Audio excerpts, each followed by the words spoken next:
Good evening all, and welcome. Tonight's episode has graciously been sponsored by Studio. If anyone is looking for new headphones and earphones, look no further.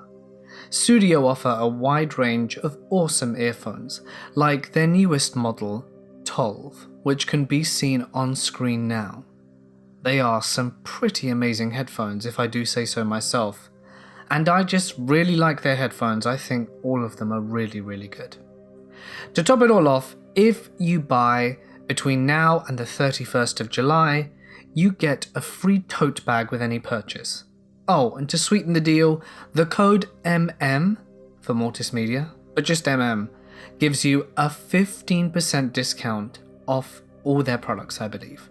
So make the most of it. Check it out. They're really good headphones. You'll find all the information in the description. Thank you, Studio. But without further ado, it's time to get comfortable and let the darkness take control. So this happened about 5 years ago, while I was 9 months pregnant.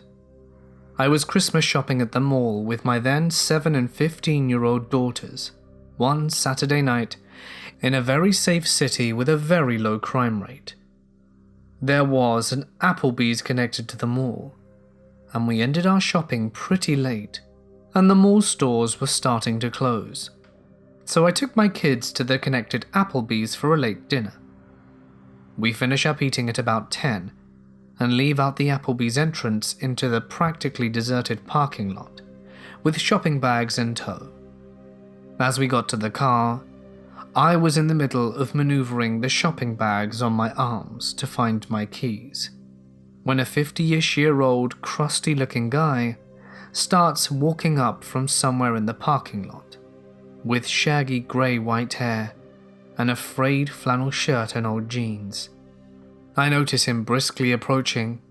When he was about 40 feet away, he said this: "This is a stick-up. Give me all your money." My blood ran cold, and I stared at him owlishly and shakingly said, "What?" He then said he was just kidding, and came up and stood right next to my daughters, who were standing on the other side of the car waiting for me to unlock the car and let them in. He then starts making small talk with me and my girls. He's asking things like if they were being good girls for Santa, how old they were, and if we got all our Christmas shopping done. What kinds of things did we get? He didn't seem drunk, high, slow, or mentally challenged. He was very coherent and seemed of sound mind. Mind you, I was a heavily pregnant woman, alone with my 2 daughters in a mostly deserted parking lot at 10 at night, who was being approached by a stranger who came and stood right next to my kids on the other side of the car, just shooting the breeze and talking to me and my kids with his hands in his pockets and occasionally looking over his shoulder. I didn't want to aggravate him, so I was politely conversing with him and trying to look calm and nonchalant, while trying to disguise my frantic hands digging inside my giant purse for my car keys. This exchange went on for a few more minutes, while he periodically kept looking over his shoulder. I was silently panicking and trying to politely keep this situation from escalating by calmly and nonchalantly talking with him, while also trying in vain to find my damn car keys to get us out of there. They were in there hiding good. I felt right at that moment he was going to pull a knife or gun or rob me, and my kids were right next to him, away from their mother, on the other side of the car, and I couldn't find my keys to get my kids into safety. He kept trying to engage them in conversation, and I could see that my eldest daughter was already a little weirded out, and she kept glancing at me in assessment/reaction to this situation. Kids often tend to not recognize potential danger when they are with their parents, since they see us as their protectors. And being that he was only talking and acting friendly, and I was doing my best to stay calm, they were oblivious to the alarming situation we were all in. And being 9 months pregnant, I was no match for this man, especially if he was hiding a weapon. While still desperately digging for my keys, I tried to politely give him some hints that the conversation was over by saying, "It was nice chatting with you, but I've got to get these kids to bed. Nice meeting you," and telling my girls to say that it was nice meeting him too. My polite attempts to get this guy to leave were thwarted. He kept sidestepping my attempts, asking them what their favourite school subjects were and what nice young ladies they were, etc., while I was struggling with the shopping bags and digging into my giant, cluttered purse for my keys. My outgoing 7-year-old was completely oblivious to how not okay the situation was, because he was being friendly, and because of the whole "I'm with mummy so I'm safe" child mentality. So she started to talk about what she picked out for daddy for Christmas, and started enthusiastically talking about kid stuff and asking him if he knew what Minecraft was, and keeping this creep from leaving us alone by keeping him engaged in conversation. They didn't realize I was becoming desperate to get the hell out of there. That's when I had this sinking feeling of dread, when I realized I may have lost my keys in the mall, and that we were stuck outside with this strange man who kept looking over his shoulder and was showing no signs of walking away. And I was thinking he was waiting for the perfect moment to pounce. All he had to do was grab one of my girls and threaten their life, knowing it would make me do whatever he wanted, as long as he wouldn't hurt them. I started to feel my adrenaline to spike, and my heart and stomach started somersaulting, and I felt like at any moment shit was going to go down, as the gravity of realizing that there were no other people or witnesses around, and that we were totally alone with him at that moment, and the odds were stacked against us, and that he has his chance. Then, all of a sudden he was like, "Okay, it was nice talking with you, see you later," and walked off in the same direction in which he came. It wasn't until then I found my car keys and unlocked the car, told my kids to get in fast, and I got in too and locked the doors, and started the car, and drove the hell out of there. My 15-year-old lightheartedly and jokingly said, "Okay, that was weird," and laughed. I was overwhelmed with relief, and then I was confused over what just happened. I thought to myself, why the hell would a guy, seemingly of sound mind, think it acceptable to go out of his way to approach a woman and her kids in a deserted parking lot late that night, to just chit-chat? But being that nothing bad happened, I brushed it off as a joke. When we got home, my husband greeted us and asked us how shopping went, and I said it went well, and my 15-year-old told him what happened in the parking lot and how weird it was, and was kind of joking about it.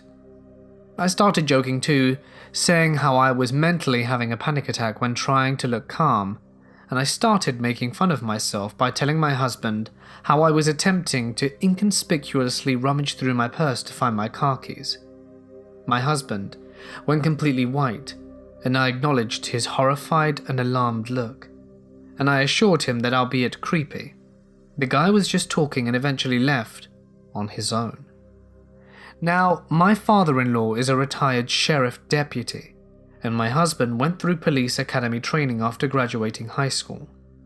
He decided to go into business school instead of becoming a cop though, and being the knowledge he gained from that, plus growing up with a cop for a dad, I found out why my husband looked absolutely horrified when I told him the details.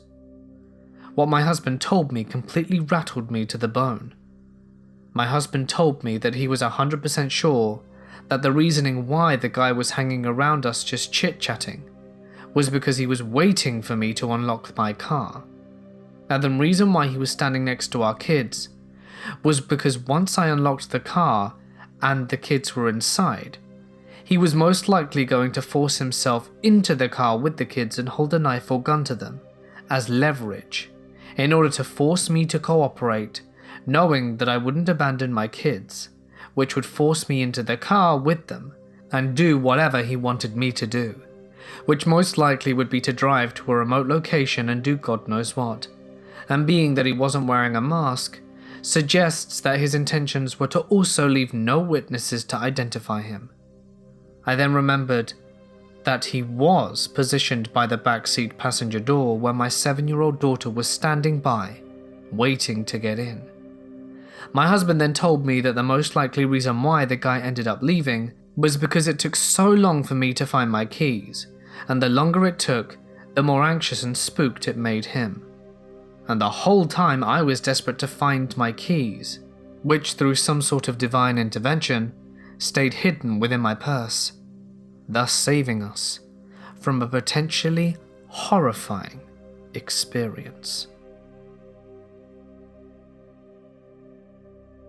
This happened at least 15 to 16 years ago. I went to a community college. Prior to attending the 4-year school, I wanted to brand my degree. I went there to bang out the necessary credits at a cheap price, because my mama told me early on that because there were 4 siblings, I'd have to pay for college out of my own pocket. And so it begins. I met Owen during my first semester, I think, as it was forever ago, because even though I was taking the mandatory credits, I had to squeeze in a fun writing class. But don't worry, this is 100% true. So I show up on the first day of my freshman creative writing class, somehow, early. And like all the desks are arranged in a horseshoe surrounding the podium that our professor would be lecturing from. It was just me, so I take a seat towards the back to sit near the exit, because I have to pee a lot. It's not relevant to the story, but it's true. So I sit down all situated, thinking I'm alone, and I look towards the back of the room, and I see this dude sitting at this random lone desk, set apart from the horseshoe, on a platform alcove in the very back of the room. He's got all black on, piercings everywhere, and is brooding all over the place. Backstory. I'm a wicked wise ass and was a former goth in high school. So of course I'm like, oh my god dude, save it. I know you're doing your tortured artist thing back there, but come sit next to me and stop being a weirdo. Naturally, we hit it off after that. Owen was an atheist, and was all angsty and angry at the world, but after disarming him, I could see he was basically just going through his little phase, and I kinda thought he was a total babe, with his angry little look and his perfectly white teethy smile, which I seemed to bring out of him because I was so unique and special. Okay, I hadn't totally grown out of my own goth phase yet. We became fast friends, and in our super self-important way, traded notes and offered constructive criticism on each other's writing. I'm from the States. Community college is 2 years long, and we took as many classes or schedules our classes for the same hour as we could. We both commuted, and when we went during the day we would always meet for lunch, and when we took night classes we would always meet for dinner beforehand.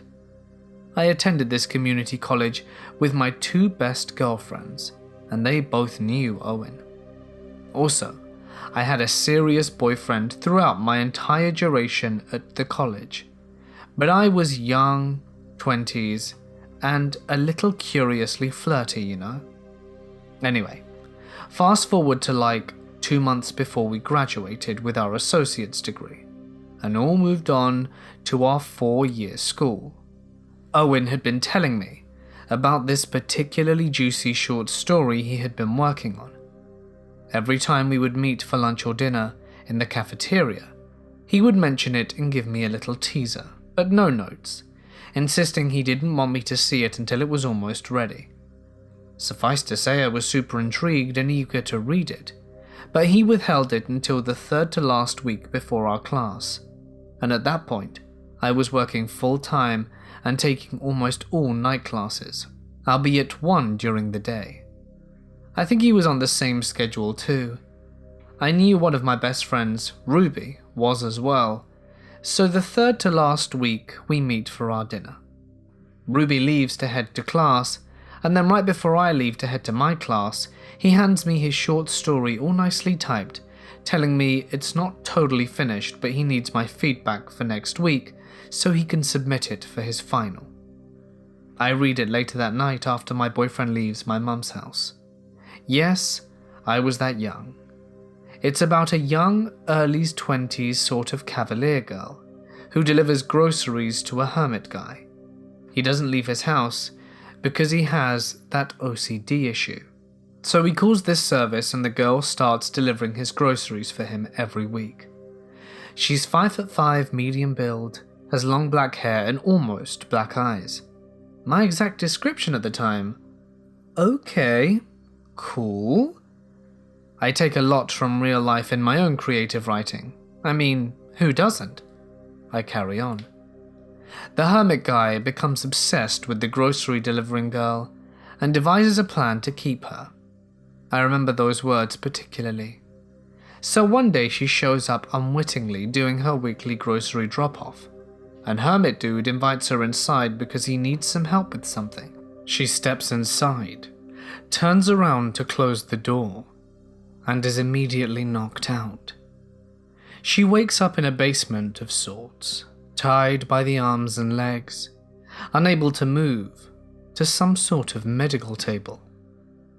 Besides her, hermit dude sits on a stool, with a black suitcase open in front of him, on a little medical table, and tells her he isn't going to hurt her, but he just wants to keep her. Forever. He tells her in the suitcase he has more rope, a knife, and a third thing. I can't remember for the life of me what it was. Anyway, the story ends abruptly then, and it's kind of implied that he does actually want to hurt her, but still keep her alive. Well, that's what I took from it. Yikes, right? But at the time I'm like, alright, Owen's a dark, creepy little dude. So I got my red pen out and made the edits. I didn't tell anyone about the story at the time. Cut to the second to last week of community college. I give him the story back at some lunch cafe breakfast, and must have made up some excuse to not do the dinner with him until the very last class we had. Mind you, this is a time before any social media, so right before MySpace. And while we had cell phones, no one knew what texting was yet, so I only ever interacted with Owen at school, and that was quickly coming to an end. Night of our last class together ever, and seemingly the last time we would ever see each other.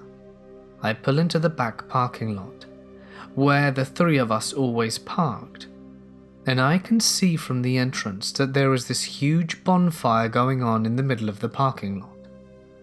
As I pull in closer, I see a ton of people outside, all watching said bonfire, and as I pull in even closer, I see that it's a car completely on fire in the middle of the freaking parking lot.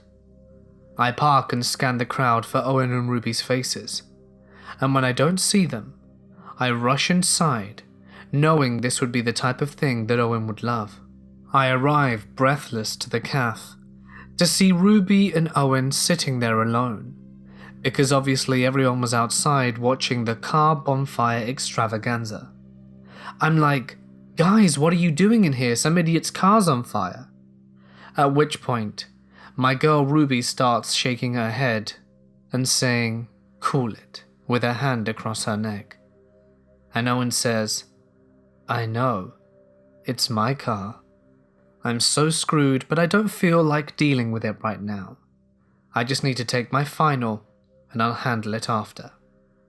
So of course I'm like, oh my god, I'm so sorry dude, that sucks. I didn't realize that was your car, what a bummer. And he's like, yeah, it is. Anyway, do you mind driving me home after class? So I'm like, yeah, of course. Meet me out back after class.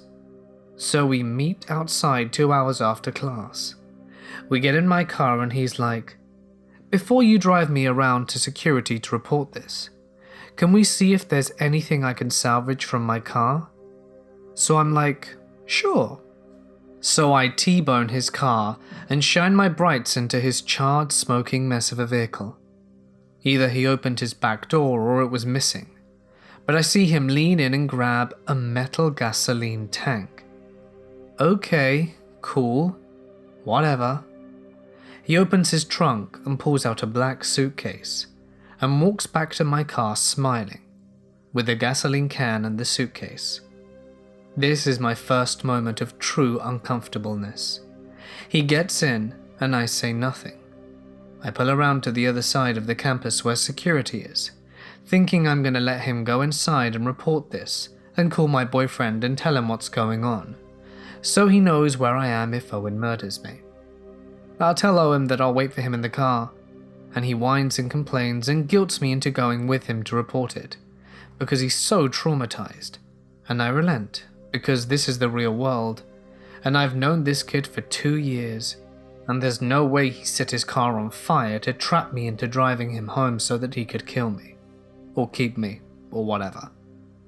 So I say, let me just make a quick call and I'll be right in. He says no problem, steps outside the car and waits, just staring at me. So I call my boyfriend, who's already waiting for me at my mum's house, and get out. Hey, so I'm dropping Owen off at home tonight because his car caught fire and he can't drive it. But I think this might be a ploy to kidnap me, so if you don't hear from me in about a half hour, call the cops. Bye. And I hung up, but not before hearing a resounding, "What?" from my beloved boyfriend. We go inside, he completes the report and I drive him home. Pull into his driveway, and I had never been there before. And of course, it's an old Victorian-looking haunted house.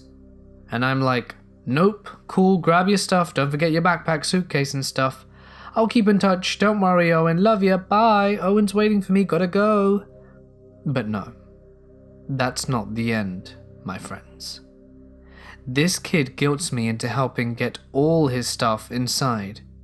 He's had an awful night, his car is ruined and his life screwed. Yada yada. I go in because I was a sucker and I didn't want to be rude. The only thing he asked me was to carry the suitcase. We go in. I try to put the suitcase down, but he gives me the same guilt trip to bring the stuff up to his room. So I do it, because I'm an idiot. And of course his room is on the 3rd floor. So as I'm walking up the narrow, scary as hell attic stairs, holding his suitcase in my arms, with him walking behind me, I near the top, and I catch a glimpse of those crawl space small doors, and at that exact moment, in the most creepy, calm and deliberate voice, he says, "Wanna know what's in the suitcase? A rope, a knife." So at that point I'd had enough. I threw his suitcase in the hallway, turned around, pushed him as hard as I could to the side and ran down those stairs, yelling, "Owen, I don't know if you're screwing with me or not, but if you are, it's working and I'm freaking out. Call me tomorrow if you're just kidding with me. I'm wicked sorry, but what the hell?" And drove home to my mum's to a very angry boyfriend, sister and mother. And never heard from him again. Just over a month ago, I made one of the biggest mistakes I possibly could have in giving a very shady person my phone number. For a bit of background, I'm a college student who works in an airport shop. One of the adjacent shops is a place I frequent. Said shop is where I met Adam. I spoke with him a few times, and on one of my visits he was asking me what I do for hobbies. We soon began conversing over video games, music, and other interests. He mentioned that he'd love to grab a beer and hang out with me sometime, to which I figured, why not? I'm fairly new to this city. It couldn't hurt to socialize with some new people and make friends. We exchanged numbers and went our separate ways. A couple of days later, we texted in the morning, and he told me he had to take buses to get to his work, and was asking if I could give him a ride. I apologized and said no, as his town is about 17 miles from where I live, and in the morning I have class before work. Days rolled on, and Adam kept mentioning wanting us to meet up and eat together. However, for whatever reason, plans always fell through at the last minute. Out of the blue one day, he asked to borrow $10, I found it strange but shrugged it off and said no to him again. At random intervals he would text me to ask to borrow money. $5 here, $10 there, and always for a bus pass. I constantly said no, and he would frequently pester me for rides, to pick him up in the wee hours of the morning to take him somewhere. I even ignored his texts for a few days. And that was that, or so I thought. My phone rang one morning at about 6 a.m, to which I answered still half asleep. "Hello? I have some great news for us, man. Do you have any idea what time it is? I'm getting a car. It's super sport. I'm gonna test it and buy it today, but it'd be a lot cheaper if I had someone to sign it with me. Would you be willing to do that?" He then proceeds into an obviously rehearsed talk about how we should be roommates as well. His reasoning was we both played video games, so have a lot in common. I could barely get a word in edgeways as he told me about these apartments, how safe and secure we would be, and about what a great deal it was and how much fun we'd have. I told him I wasn't interested and had to go. We'd never hung out. It was weird enough if he wanted to be roomies, and he kept trying to push me to it. I just hung up. He even took the liberty to text me the link to the apartment complex. I ignored him for several more days. All was normal once again, and how I'd regret that thought. He texted me frantically saying his girlfriend, Monique, was stranded and needed $100 to get to his place ASAP because it was an emergency. He texted me 2 photographs of a random woman, because her pretty face and boobs, right? Of course I'll open my wallet. Once again, I responded to him no and to leave me alone. Last night he texted me saying, Nikki got her car back from the police, but she is out of food and gas and needs $200, but she has $8,000 on her credit card hidden at her brother's place that she can't get to. He called me over 10 times, texted me at least 30, each more desperate than the last, wanting me to wire Nikki money to a Walmart. A different number texted me as well, claiming to be Nikki begging for my help, and more pictures of different women. I blocked his number, and for some reason the app I use won't block texts, so he could still message me.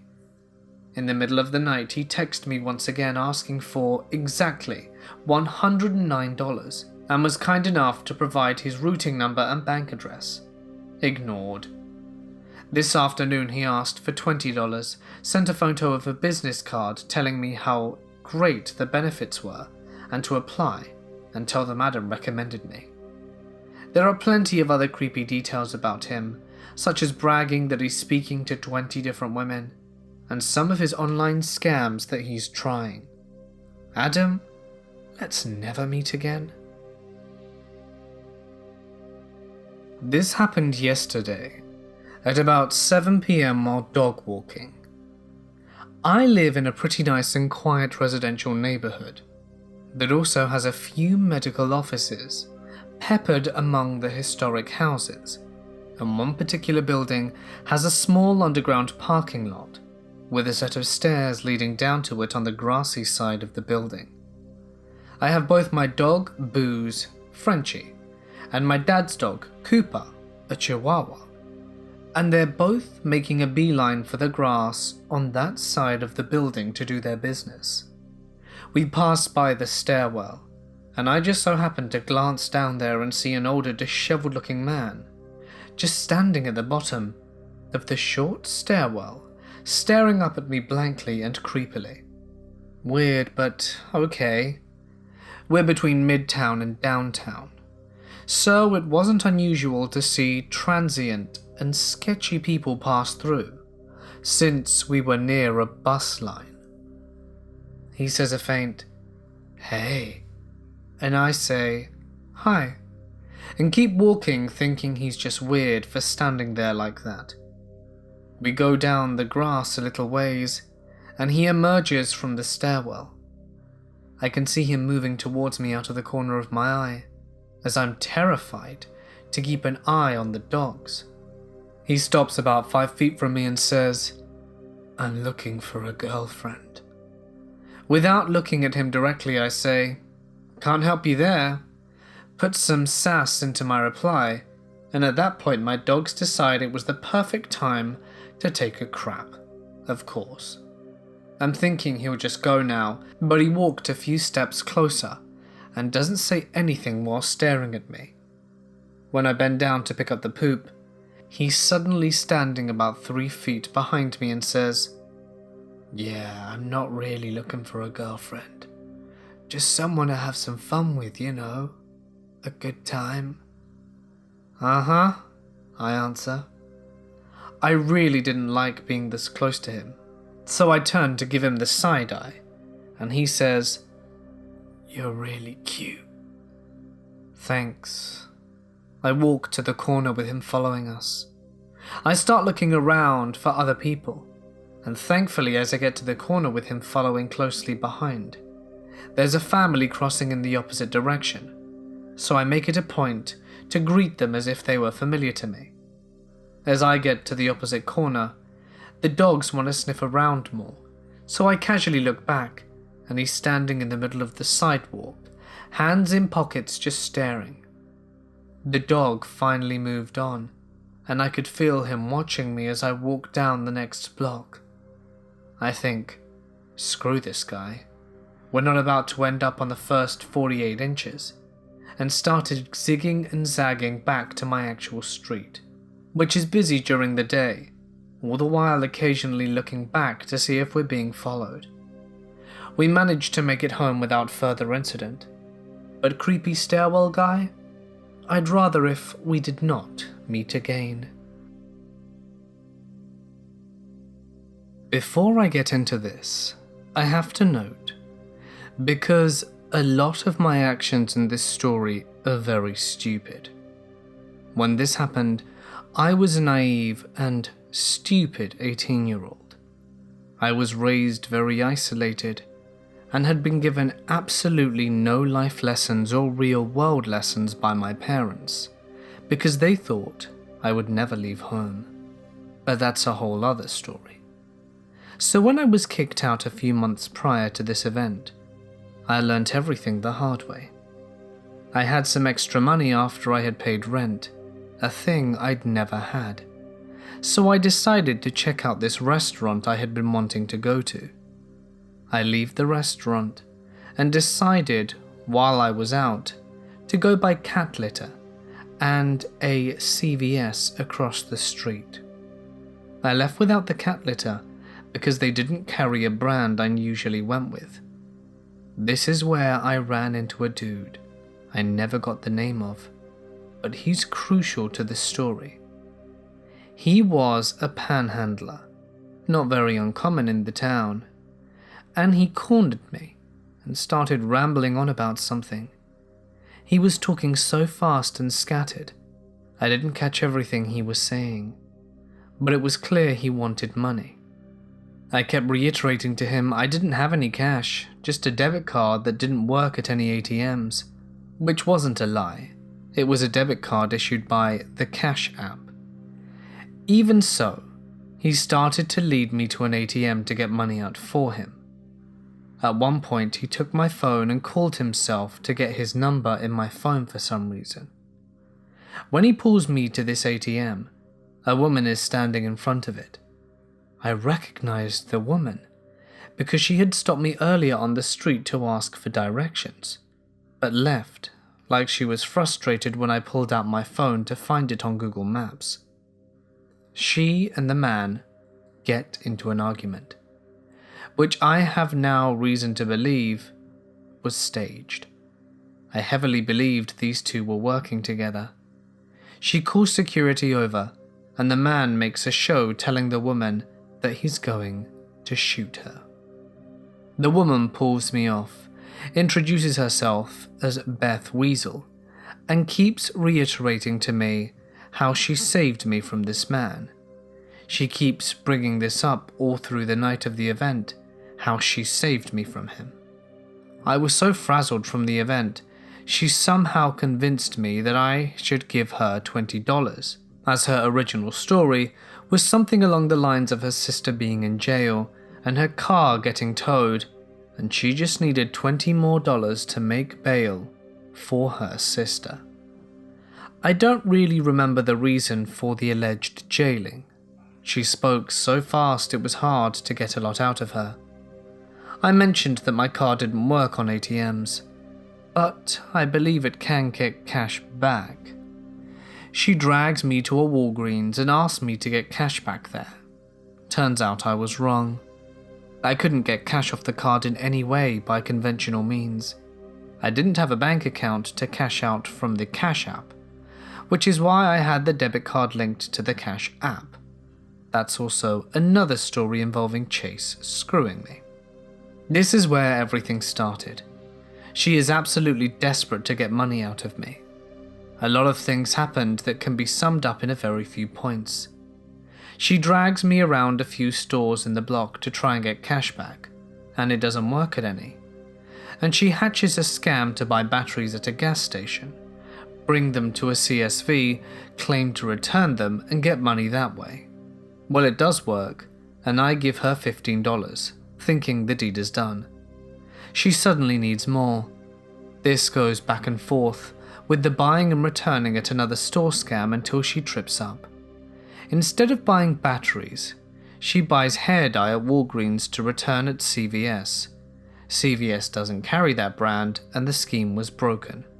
Walgreens don't do a cash return, just put it back into my card. So now, she has about $20 to $30 in cash from this scam, but it's not enough. I'm done with her, and I tell her that I'm more than happy to get her an Uber to drive her to her sister, and then she can pay bail.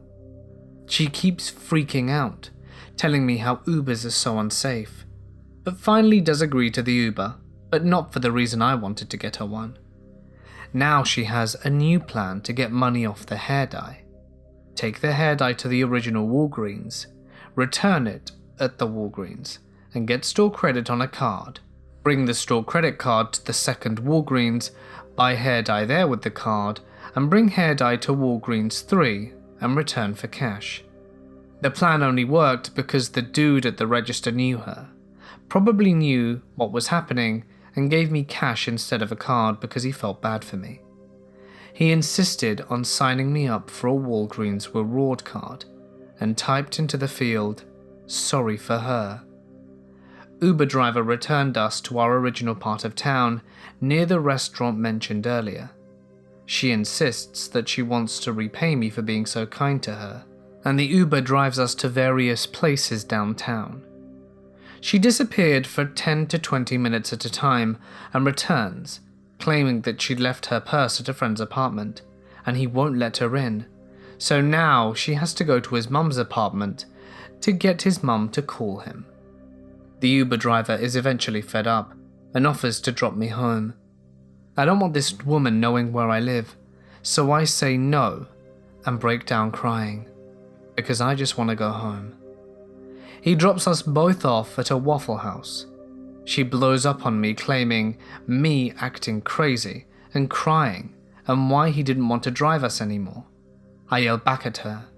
The first time I'd said anything against her that night, and I didn't start crying after he said he was done. And now suddenly she keeps claiming she's scared of me, and I tell her I just want to go home, but she won't let me leave.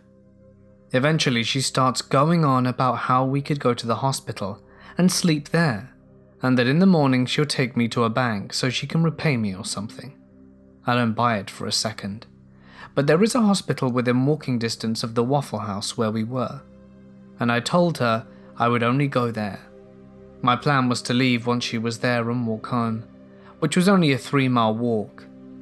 She started pretending to fall asleep, claiming she's too tired to walk the half-mile to the hospital, and tells me what I need to do is fake an anxiety attack, call an ambulance, and then the ambulance would take us there. She takes my phone from me and calls the ambulance.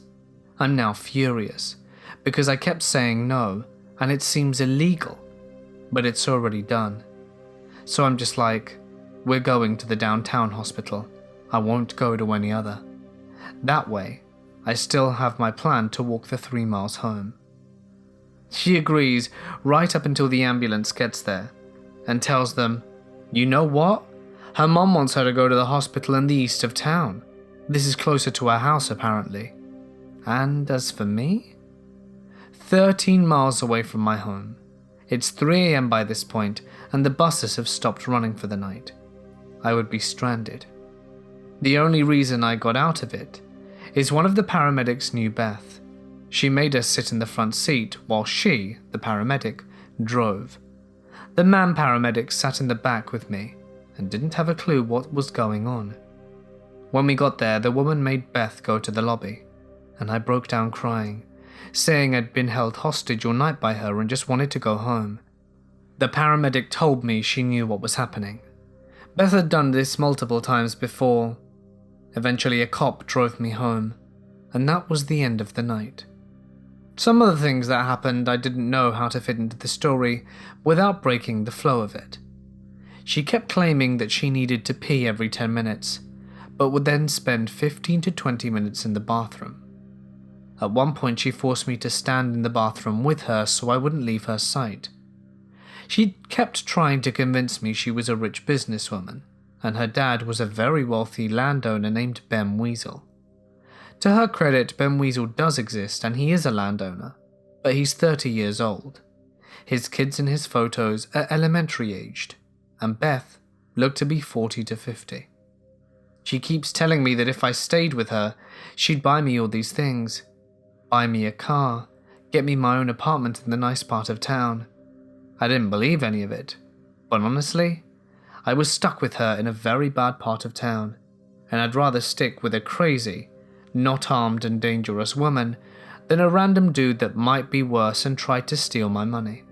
She was so wrapped up in her lie that she was this rich businesswoman that she said, "You should Google me." And I did. Guess what came up?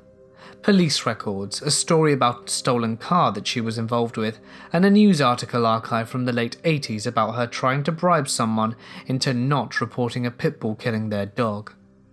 She kept talking about this friend of hers named Chia, that we could go stay with her for the night before the whole hospital thing happened. This Chia person sure seemed to have a lot of identities. First, she was a girl who worked at a courthouse. Then she was an old woman who used a respirator at night so she couldn't hear when Beth went to knock on her door, and then called her. This was one of the stops on the Uber drive. Then he was a man who could give her all the money if we bought him a gift card to a steakhouse. She couldn't keep her story straight at all. She kept putting numbers into my phone for various reasons, claiming they were her family members, even claiming one was her sister, you know, the one that was supposedly in jail. People she could call for help or something. And she was very, very insistent that I delete all those numbers. She made me let her look at my phone to make sure the numbers had been deleted.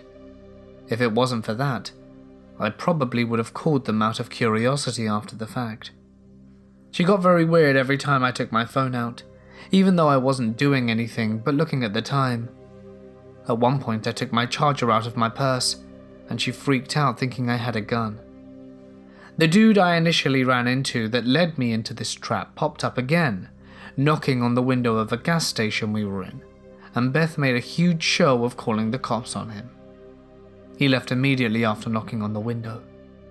It would have been impossible for him to have tracked us down. He would have had to have been following us all over downtown for 3 hours. I knew the two of them were working together because of this, because Beth even made a huge point of, "Now how could he have followed us? See, I'm protecting you." I'd like to say let's not meet, but I actually did run into her a few more times after that, and thankfully nothing ever came of it. I was on a bus to work one day, and she was there blabbering to some other guy on the bus. She hid her face when I got off, as if I didn't hear her distinctive voice rambling about her being so rich to scam some poor dude. Good thing the guy didn't get roped into it. Hey guys, it's Mort here, and thank you so much for listening. I hope you enjoyed tonight's video. I'm sorry about yesterday. So, well, I just better tell you what happened actually. We have a wedding back home. So we got the train down here from London, and I have a microphone at my parents' place, but I realized that I'd left it at my grandmother's house from last time I came here when I needed to work, so I couldn't actually make the video. Started making a compilation, but the internet was absolutely abysmal. And the thing is, usually, as a last resort, I try hotspotting off my phone, but it's just not been working lately. It's just as slow. I really am getting very frustrated. I don't know why the hotspot isn't quick. It used to be a minute or 2 minutes, but now it takes the same. It's just really annoying. So I passed out at about 2:30 a.m. The upload said, I don't know, about half hour, and then I passed out, and then I woke up about half hour later and it still said half hour. And it had gone up a little bit. And I was just so exhausted. I was just like, oh, there's nothing I can do. And I went to bed. And when I went downstairs in the morning, it finished. But I'm sorry, guys. I feel quite bad. But anyway, I made this video instead of the compilation. It's a pretty good one, actually. It's going to be released tomorrow, because tomorrow's the wedding, so it's quite early in the day, and it lasts all day, so I won't really have time to make the video. I hope you guys don't mind. It's going to be good, though, so you'll probably enjoy it. If not, I guess I'll see you on Sunday? Yeah, Sunday. But yeah, that's what happened. I hope you liked the video. If you did, drop a like, leave a comment. YouTube does tend to demonetize basically anything from Let's Not Read. I mean, Let's Not Meet. So I hope it doesn't get demonetized. But we'll have to wait and see. I'll obviously be salty about it in the description if that's the case. In the secret message section. But yeah, that's what's going on. I hope you guys have a wonderful rest of your day. If you like the video, like, subscribe, comment. That's really nice too. But yeah, for now, guys, I'm going to sign off. Stay awesome, and I'll see you in the next one.